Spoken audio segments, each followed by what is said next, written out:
बड़ों का सहारा, हृदय स्पर्शी मार्मिक कहानी। पिताजी अब उम्रदराज हो गए थे। चलते समय उनका संतुलन बिगड़ जाता, इसलिए वे दीवार को सहारा बना लेते। जहां जहां उनकी हथेलियां दीवार से टकराती, वहां पेंट घिस जाता और दीवार पर उनकी उंगलियों के हल्के हल्के निशान रह जाते। मेरी पत्नी अक्सर कहती, दीवार कितनी गंदी दिखती है, कुछ तो करो। मैं चुप रहता, पर अंदर ही अंदर खीज भी महसूस करता।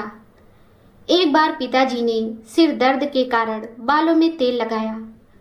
उस दिन चलते चलते दीवार पर उनके हाथ से तेल के दाग पड़ गए। पत्नी की झुंझुलाहट और बढ़ गई। उसने मुझसे कहा, अब तो हद हो गई। गुस्से में मैंने भी पिताजी को डांट दिया।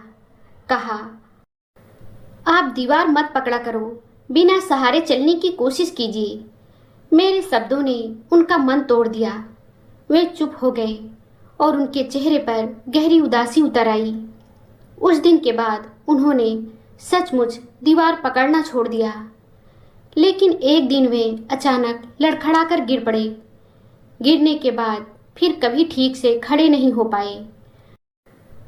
कुछ ही महीनों में वे हमें हमेशा के लिए छोड़कर चले गए। मैं अंदर ही अंदर अपराध बोध से भर गया। काश उस दिन मैंने कठोर शब्द ना कहे होते। शायद वे और कुछ साल हमारे साथ रहते।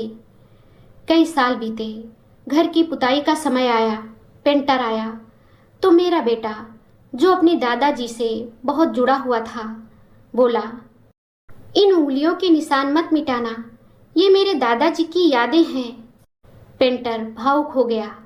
उसने कहा कि इन निशानों को मैं सजाऊंगा, इन्हें और भी खास बना दूंगा। और सचमुच उसने उन हाथों के निशानों को एक सुंदर डिजाइन का रूप दे दिया। धीरे धीरे वे दीवारें हमारे घर की शान बन गईं।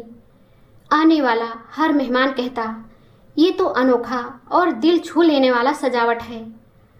समय का पहिया घूमता है।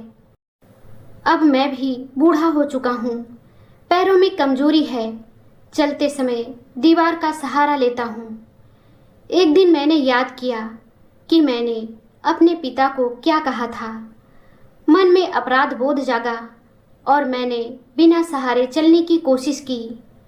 लेकिन तभी मेरा बेटा दौड़कर आया और बोला, पापा दीवार पकड़ लीजिए, कहीं गिर न जाएं।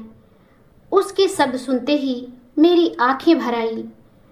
तभी मेरी पोती नन्हे कदमों से आई और मासूमियत से बोली, दादाजी दीवार क्यों पकड़ते हो, मेरा कंधा पकड़ो ना। मैं कांपते हाथ से उसका कंधा थाम लिया। वह मुझे धीरे धीरे सोफे तक ले आई। उसकी मासूमियत ने मेरी आंखों से आंसू बहा दिए। फिर उसने अपनी कॉपी खोल कर दिखाई।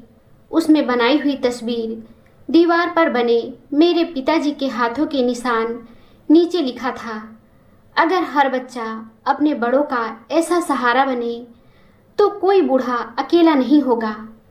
मैं भीतर जाकर पिताजी की याद में रो पड़ा और मन ही मन उनसे माफ़ी मांगी। दोस्तों, यह कहानी हमें एक गहरी सीख देती है कि हमारे बुजुर्ग केवल हमारे घर का हिस्सा नहीं, बल्कि हमारी जड़ों का आधार होते हैं।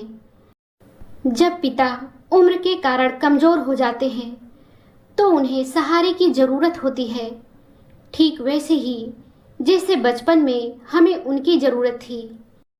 लेकिन कभी कभी हम उनकी छोटी छोटी कमियों या असहजताओं को समझने के बजाय झुंझलाहट में कठोर शब्द कह देते हैं, जिसका पछतावा बाद में जीवन भर रहता है। मित्रों, समय किसी को बख्शता नहीं।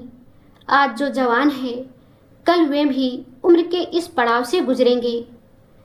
आओ अपने बड़ों को सम्मान दें, उनकी तकलीफ समझें और अपने बच्चों को भी यह सीख दें कि बड़ों का सहारा बनना ही सबसे बड़ी नेकी है। अगर हर इंसान अपने बुजुर्गों के प्रति संवेदनशील और सहायक बने तो कोई भी वृद्ध खुद को अकेला महसूस नहीं करेगा। दोस्तों, यह कहानी आपको कैसी लगी हमें कमेंट करके ज़रूर बताएं।